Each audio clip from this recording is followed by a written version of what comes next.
Who am I to disagree? I travel the world and the seven seas. Everybody's looking for something. Welcome. Hello. Oh, what are we about? Martin, what are we about? Well, I'm about 5.5 feet tall. You're about the same.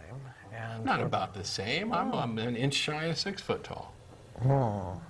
I'm skeptical. Oh, maybe. Okay. What are we about? Well, we're about talking to people about this interesting thing called religion and belief and disbelief and non-belief. And,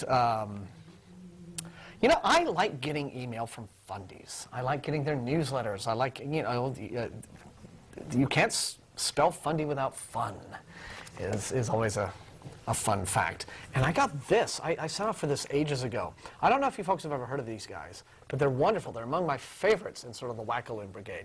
You all know about Donald Wildman, the American Family Association, and all that. There's a group that's actually crazier. And these guys are led by a Tennessee preacher, I believe he's from Tennessee, a guy named Brandon House. And he calls it the Christian Worldview Network. And this is religion taken to the extreme forms of right-wing extremism. And it's all kinds of fun. And they do these little, well, it just all kind of went away. They were doing a really good close-up, and then the camera just like shot off into outer space. Yeah, so well, that's what's happened when we get these little robot drone cameras. So there we go. Clearly, somebody at home was praying that we not actually show the cover. And anyway, I got this little newsletter that, or it's they call it the Digest, and it's very similar to, I guess, these watchtower things that you find out in you know, laundromats and what have you. But they sent this, and they said, email us, send your address, and we will shoot you one of these free. We'll shoot you as many as you like. I was very tempted to just order like a whole carton of them, or 1,000 or 2,000 copies, but I just got the one. And as you can see, here's the headline, because you see that it's not like they're alarmist or anything, but they're warning us here. They're saying one nation going under. I assume that's this one. And it says, how America's rejection of a biblical worldview is leading to our demise. Dun, dun, dun. Yes. Now, what are some of these things that we are embracing instead of the biblical worldview? Well, apparently, okay, there's humanism. I guess that's a bad thing, you know. I have adopting a philosophy that's all about human rights and human dignity and equality and egalitarianism and all that kind of stuff. It's bad for their religion. The more humanists you have, the fewer religions. Yeah, I guess so. Anyway, now postmodernism. Okay, now I agree. That's postmodernism is kind of stupid. Yeah, it's a little annoying. Yeah, it's annoying. But you know, the curious thing is, the only people that I really hear embracing that, once you really sort of back them into a wall and get arguing with them, have been Christian apologists.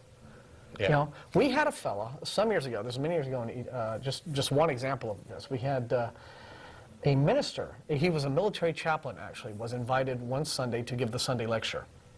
This was back when we were a very, very small group, and he was supposed to lecture on a specific topic, as our lecturers usually are. He was supposed to lecture on the topic of atheists in the military, atheists in foxholes. Like, how does the military deal with, you know, okay, you're dead, you're dying, you know, you're out there bleeding out on the field, comfort me, or whatever. You know, how does, or even does the military respect non-belief among the many faiths that soldiers presumably hold, right? Well, he didn't talk about that. It essentially turned into a sermon. It was the Convert the Atheist Day, but he tried to do it in a very sort of easygoing fashion. So, and he began by throwing out a bunch of assumptions that he thought we would agree with. He said, okay, well, here's some areas where I think, you know, on a very basic level we'll see eye to eye, and then we'll go to from there. And the very first thing he said was, truth is relative. That was the first thing he said. And we're all just kind of sitting there. He's like, all right, so is everybody with me? And we were just like, no. And it went downhill from there. It's one of... Does that mean you have an aunt named Truth? Yeah. So anyway, it all just got worse from there. I mean, the poor fellow just got dogpiled after that. By the way... And I think it, unfortunately, has... you know, there's now, I guess, been some sort of unofficial policy that it's maybe not a good idea to have theists, or at least ministers, come and give the Sunday lecture. Although we'd be happy to have... We'll be happy to have one if they don't just go off topic right at the outset and look at it as a... Or if they're interested in a debate, in an actual formatted, even an informal debate, but at least something with a little bit of structure. By the way... but anyway, we're getting off the... You're a filmmaker. Yes. More or less? We Yes. kind of shrugged it off. Right, yeah. I must say, and this is completely irrelevant to the atheist experience. I'm just having a bit of fun, and I want to have some fun with the guys in the booth. A minute ago, when they were doing the close-up, they had a half face of you, and I absolutely.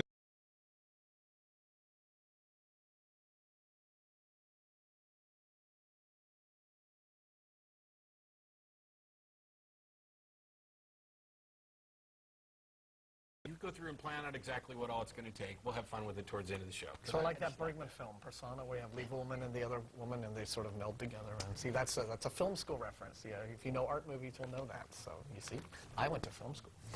Anyway, we got off the topic. So more stuff that they. Snob, you. Yeah, I do love What else is killing us apart from humanism and postmodernism? Well, there's same-sex marriage, evidently. Oh my gosh. That's evolution. Now, you know, the thing that caused us to be here at all is apparently now leading to our demise, evidently. Or is it the fact that, you know, the people are out there being very annoying and tiresome and accepting scientific facts about the history of the world and life in it, rather than just some Bronze Age myths that want to tell us that the world's only a few... The age of the Earth is actually younger than... Theirs has been around less time than the dog has been domesticated. Okay, there's abortion. And violence. Yeah. And, you know, because religious people are never violent. Well, I like the fact that the list is kind of a mix. I mean, it's things that these don't conform to our particular Christian standards, and then they get down to something that, I mean, sure, some people advocate violence, right? You know, but in general, most people, regardless of their religious beliefs, would probably avoid violence or violence as a last resort type of thing. And yet they toss it on there as the consequence of Rejecting abandoning a biblical worldview. Yeah. And the very last thing they add as well, greed. Because, as you know, no religious person has ever been greedy, ever.